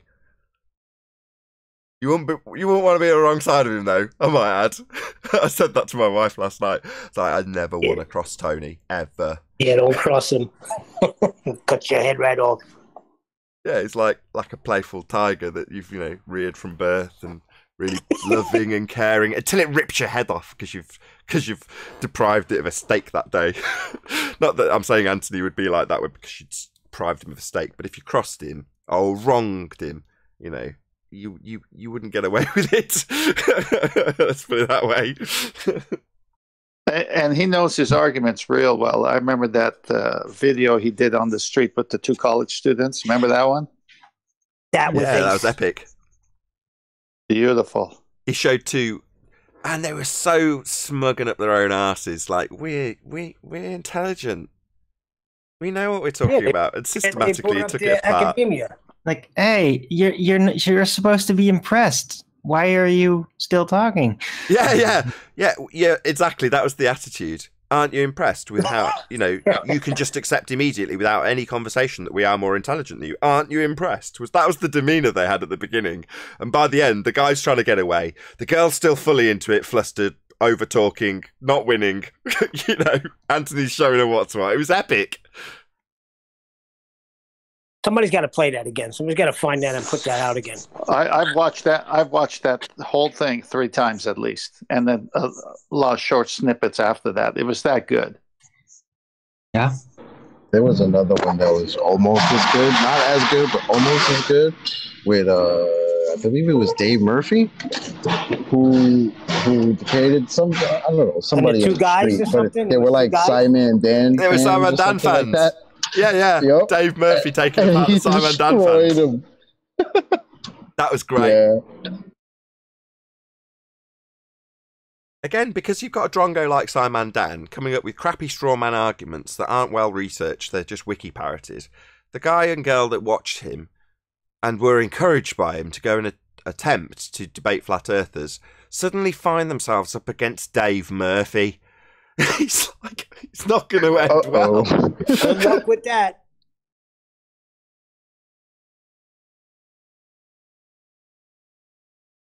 Yeah, if you got that chocolate, been doing posted it for a long time.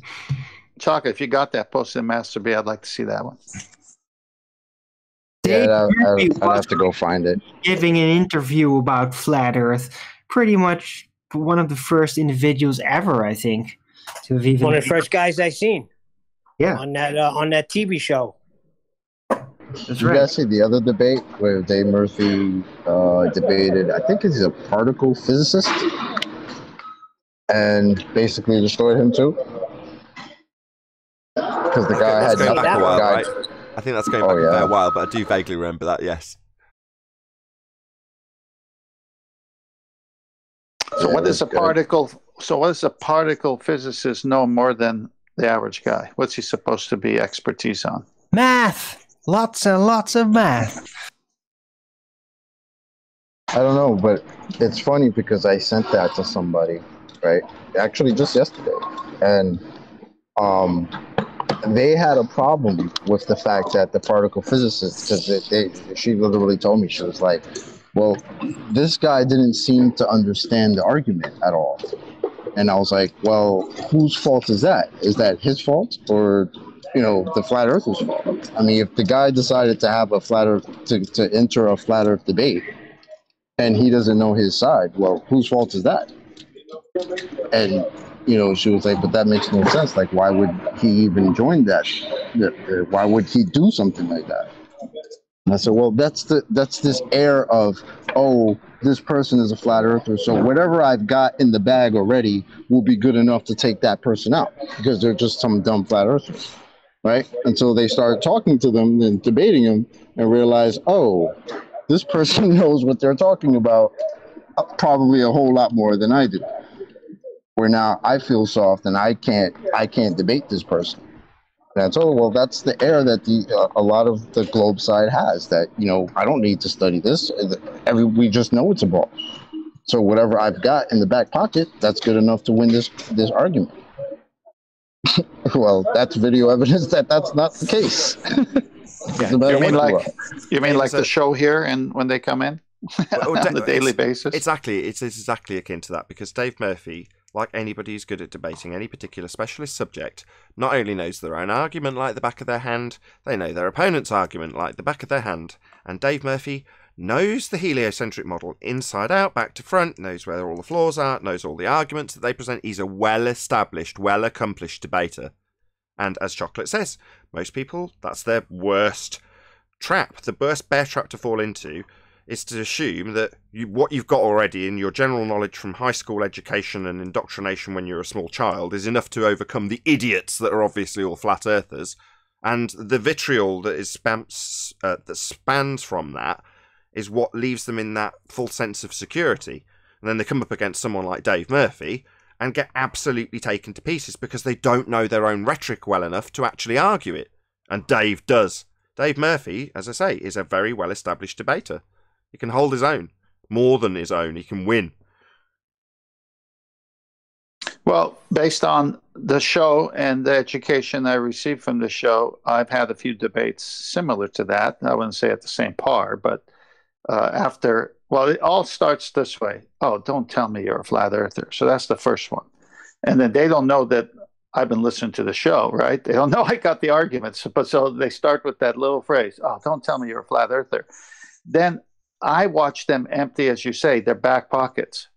They got nothing in their front pockets. By the time all their back pockets are empty, they want to change the subject and move on. Okay, this thing gave them, no, I like this conversation. Let's stay. No, they don't want to talk. You done started it.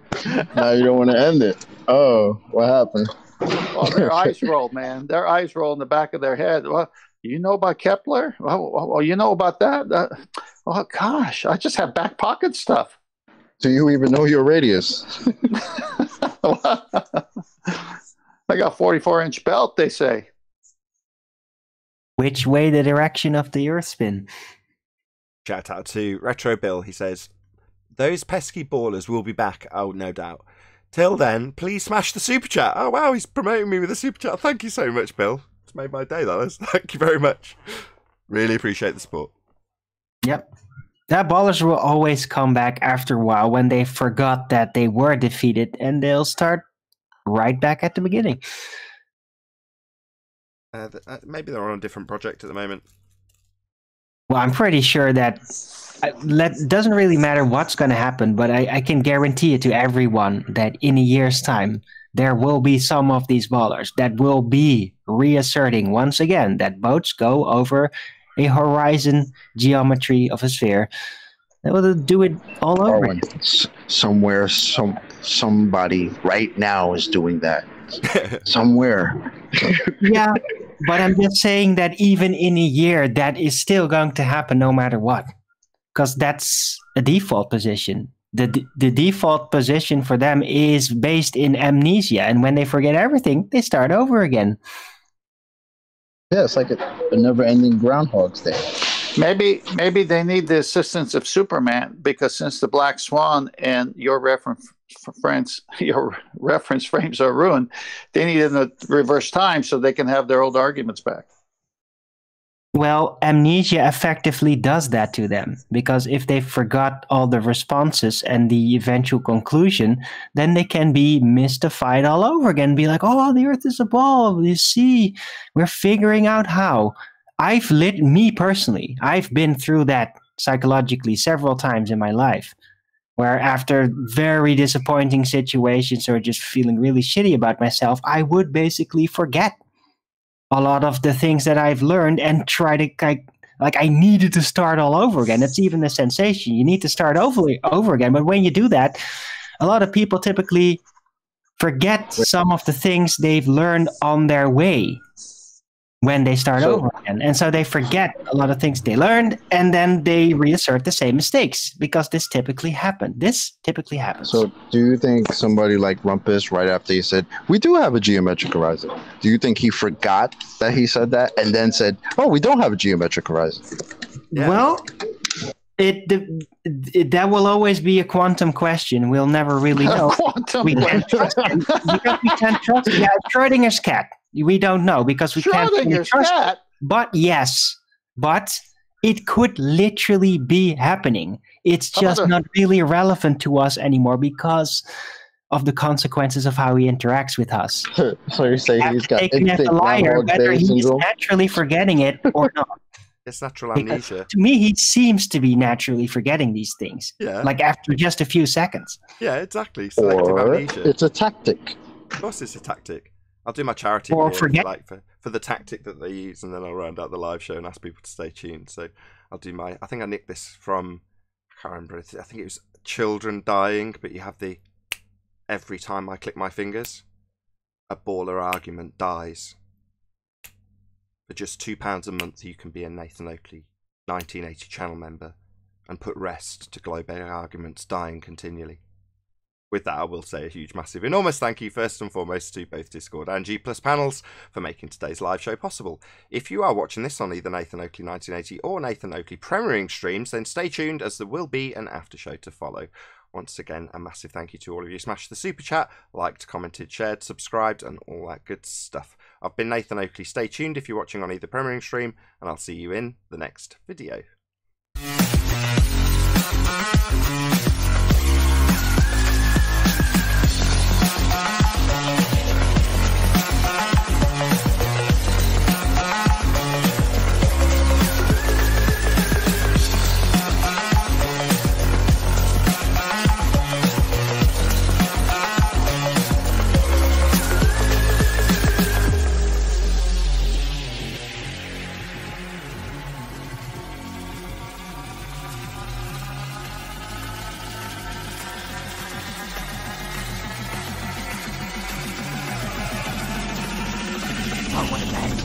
What a lovely day! Every time I try to defend him, he always basically just immediately shot himself right back in the foot. Brilliant. But Rumpus has got a new name. He still cries. Did you hear it? And he's still, he's still crying. Name? Go on. Go about crying. What is it? What is it? Salty cheesy Rumpus. He gets grated every time. Salty, cheesy Rumpus. He gets grated every time. Grater. Well, now he's crying in chat that Nathan doesn't give him enough time to speak. Yeah, Rumpus burgers are nice, but they take very long to eat, and you don't feel very full afterward. Yeah, the problem is Rumpus. That would be the equivalent of like McDonald's meat that will just sit there for 10 years, not rot, like that. Fake meat. I just want to address what 10th Man just said, if that was as it's brought up from the chat, which I don't tend to pay attention to during the live show. He will immediately employ a fallacy, though. So he'll immediately get interrupted because he's employed a fallacy in the statement. Now, am I going to let him go on an endless diatribe, rambling through his fallacy that he's automatically assumed in the first statement? So when I interrupt it, it seems unreasonable and you can pull that card? No, begging the question immediately will have me interrupt you. If you cry foul because you've employed a fallacy and I point it out immediately, tough shit. That's why I've got to run the show. Because on another platform that is claimed to be neutral, if you beg the question immediately and then expect me to sit through an endless diatribe example that's utilising begging the question fallacy, most people won't spot it and see that as reasonable, and will see me interrupting it as unreasonable, just to point out that why am we going to sit through this nonsense when he's just begged the question immediately? Now here, I don't give a shit if anyone sees that as unreasonable. The moment you beg the question here, I'll shut you down. Now you don't like that? Good!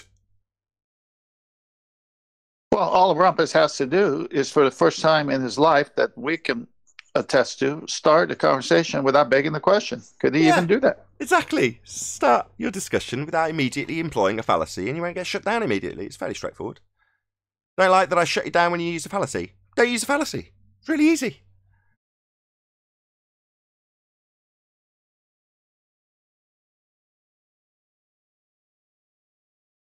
You want to moan because you don't understand what a fallacy is when I point it out, and it's constant Fundy muting while I'm trying to point it out. I don't care about that either. Oh, you Fundy muted him, you shut him down. Yeah, I did. Yeah, because you used a fallacy. Well, and I'll do it continually if you use fallacy. That's how it works here. Well, he doesn't even like his own fallacies at times. We do, we do. We don't, we don't. Yeah, if you indulge them, you end up at the point where you're having to take them through their explanation to the point where they're saying, we do see a geometric horizon, we don't see a geometric horizon, we do see a geometric... In literally that format. That's almost a quote. No, that is a quote. Yeah. Legitimately. Yeah, exactly. That's the nonsense you end up with if you allow them to beg the question, because it doesn't conform with reality. So they end up in a position where they have to double speak their way around a complete contradiction because they've assumed their outcome. Well, why not just stop them from using the fallacy in the first place, rather than going round the reeking of pulling apart a whole load of nonsense double speak that goes along with the initial fallacy? It's a fallacy, it's a flaw in logic. If you allow a flaw in logic and then an explanation to go with it, you're just wasting your own time. I'm not going to have my wasted time on my show. I just cut that shit off at the knees immediately. Well, they had like the first, few hundred shows to waste our time with all that crap, so they shouldn't be mad that we're done with that and have moved on. This is the new hotness, man. They want to hang out in the old and busted where we're just hanging out in logical fallacies. Nah, we got to move on from that crap. Exactly, well said. So back in the day, we indulged them. So if you want to go back to the earlier shows, you'll hear half an hour, 45-minute rants with presentations that apparently took hours to put together by Rumpus, endless diatribes of explanations within a begging the question, proof of nothing, perspective hijacking earth curve calculator. Why can I say that consistently? So flowingly? Because every single aspect of every detailed word in that sentence has been indulged by Rumpus with him making us listen to his explanations. And systematically we've taken every bit of it to part. So in now, the current, in present tense, why would you indulge them in something that you've already taken apart and listened to their explanations previously and debunked, when you can just cut them off when they start using it again, circle, jerk, rinse and repeat style? Just say, no, we've already covered this. Do you mean we're going to use R? Why are we going to assume R? We've gone through this. We did assume R. We assumed the model was the world we lived in and looked at what it said should happen. We've done all that. We proved how it didn't, and it wasn't, and it was wrong. Now we've debunked the R value because you still couldn't let it go, so you don't even have an R value to assert. You think we're going to just let you come along with an earth curve calculator for the sake of argument and just babble on about it for 20 straight minutes? No. As soon as you assume R. End of your time here. That's it. Bye-bye. No more. And you don't like me interrupting you to do that? Tough luck. Get a better argument. And it sucks because one of their own side came here and declared to us about how his R value is based on the standard model. It should have been a wrap after that because we were arguing with them, well, your R is a presupposition. And he basically agreed to that. Yeah, it is a presupposition based on the standard model. Well, okay. Then why are we talking about it anymore? Shout out to Mick West for that. Yeah. Good looking out, buddy. Well, that should have been the end, but it wasn't. That was where I said they couldn't let it go. Well, at the point we proved that you're just assuming an R value to begin with, just making the assumption that Earth is a sphere with every example, which is precisely what they do, that should be the end. That's a begging the question fallacy. So therefore, flawed in logic, not applicable, doesn't prove anything. So no, it doesn't prove your point. However, they still couldn't let it go. Yeah, we do beg the question was the response, because we know it's a sphere. So just justify the fact they're begging the question with an added statement that they already know. In other words, just declare the fallacy itself as the justification for the fallacy. So it's like, oh, right, so you won't let R go, even though you're just assuming it? No, we won't let R go. Okay, well, let's debunk R then. So that's what we've done. And the response from them, when they wouldn't let it go in the first time, when we pointed out it was begging the question, was to now tell us that it's a straw man. What, your assumption and declaration that we've got an Earth with a radius 3959, that's a straw man? In other words, your own argument's flawed. That's your rebuttal. Or to tell us that we don't have Earth curve edge. We don't have a geometric horizon. That's your Earth curve edge. The horizon's your Earth curve edge. That's what you say blocks things. You say we don't have one.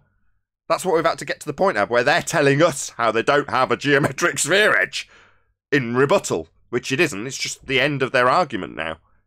So consistently and concisely demolished that they're telling us how they don't have the sphere edge they used to tell us boats went over. Just like they tell us we don't have drift, right? The calculator, they're essentially telling us that the calculator is bunk. I was talking to Jim Panda yesterday. As a fact, I recall Zanuck being one of the last ones right before the Black Swan rolled out, where we were on Renty's show arguing about 200 feet of building missing over Soundly's observation. So how could 200 feet of building be missing due to this calculator, but the calculation doesn't work for when you want to know where the horizon is? They're double speaking, talking out of both sides of their mouths. Perfect, exactly. There's one other aspect to that as well. When you say they were trying to work out why 200 feet was missing, well, 200 feet is a size value that doesn't change with distance. So why is that 200 feet missing? Well, the distance could be 1,000,000 miles, and it would still be 200 feet. And their calculator ignores perspective, angular size change. The feet and inches value, the whole number, the actual size, doesn't change at distance, but the angular size does. Things get smaller with distance till they eventually disappear. Well, they ignore that by saying, well, it's at 5 miles, it's at 3 feet, it's at 20 miles. It's still 200 feet building, and they're going to ask you how many feet and inches are blocked by Earth curve. because they assume the horizon you point out they can't see, can't measure, isn't geometric, cannot be seen, only exists in the maths, was claimed, used to, past tense, be claimed to be getting in the way, to block the feet and inches value that doesn't change with distance and ignores perspective. So why can I concisely summarise this? Well, because we spent 100 solid shows with them begging the question with us. So not unreasonable to then point out when they come and do it again that we're not going to tolerate it and shut them up immediately. Yeah, we will interrupt them. We're in charge. Yeah, they somehow think that the 2D relationship is more reality than 3D. The actual reality we live in. Yeah, they take that reality that we live in with pictures of things that we see in the distance, including a horizon, and they turn it side on. So you've got your own head in the picture in geometric vision, known as orthographic view. We call it Muppet vision because you can see the side of your own head. So you've got your own head in the frame, and then the target, regardless of where they put it on that picture, has got the same feet and inches value regardless of where you place it. And then you draw a single line between you and the target, not two to represent the angle that you would see of it, but a single line, and you can write whatever you like in value on that line in side view. You can write 1,000 miles on it, you can write 10 miles on it, you can write 1 mile on it, but the target will remain the same feet and inches value. Now in reality, when you remove yourself from this side view mathematics of an earth curve that gets in the way, in reality, as you move away from things, they get smaller.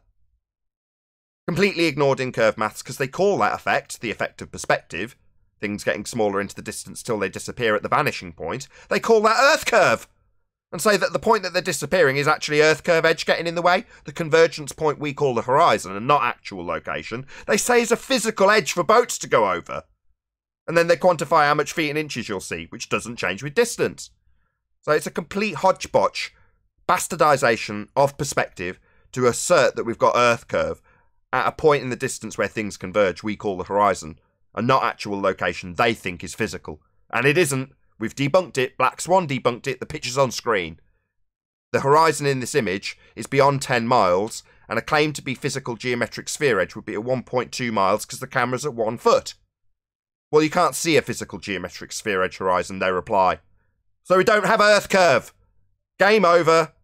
No, well, what's the response after that? No, we move earth curve edge horizon, that's supposed to be physical. With the R value, we can't measure anymore because we can't see that edge to give us R. But we'll move that edge with R that we can't measure because we can't see it. Total paradox. That's their rebuttal, by the way. That's the globe head's response to the fact that we don't have a sphere edge for a horizon. What they used to say boats were blocked by.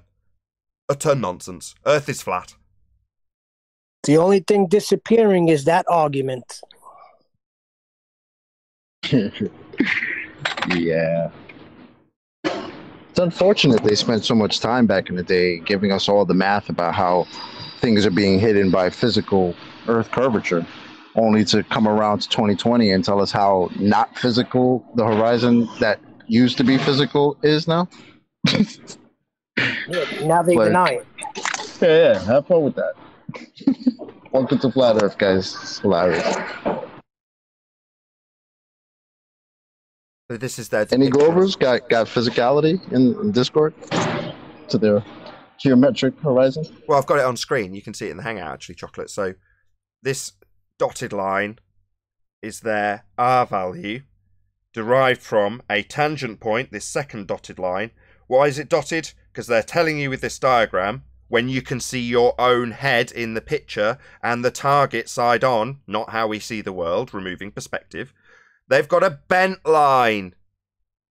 And the horizon's not a line running from left to right on the page. It's a single point marked as H. So their horizon in this depiction is a dot. Not a line, not a convergence point, a dot. And the line to it is no longer geometric capable because it's bent. And what do you need to do geometry? A straight line. That's called a tangent. Now, G would be the physical geometric tangent point they claim Earth has, a physical obstruction that they simultaneously tell us cannot be seen because this is the scenario we have a bent line to the horizon. So therefore, when Al-Biruni is claimed to have measured this dotted line, he couldn't have measured it.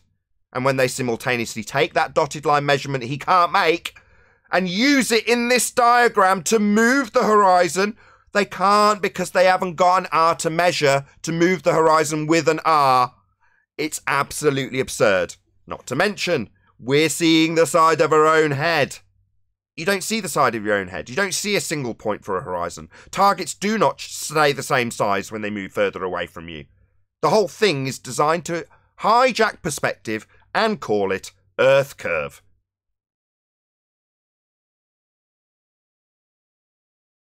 Well, what else are you going to get when you put numbers into a Earth curve calculator? Yeah, that's the begging the question bit. We've had to get to that stage, pointing out that they bend a horizon you can't see with an R value you can't measure, because when we pointed out that a question that's being asked about the shape of the Earth isn't answered by you saying, in my Earth curve calculator, well, you're assuming Earth curve then. Wasn't enough. They still kept on to that begging question, the fallacy now, didn't they, Chocolate? It wasn't enough to point out that it's a logical fallacy to assume your outcome and just declare it so at the beginning of your statements by using an Earth curve calculator. They wouldn't accept that. They still wanted to beg the question with the justification, well, we just know already.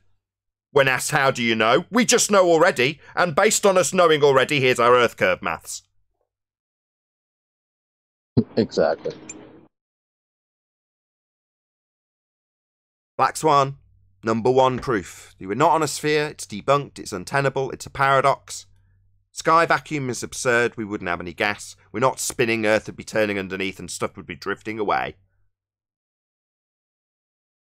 Yeah, it's a wrap. It's a wrap for your radius, wrap for your globe, guys. Suck it up. Well, if anyone knows about wrapping a radius, it would be you, Chocolate. Thanks, man.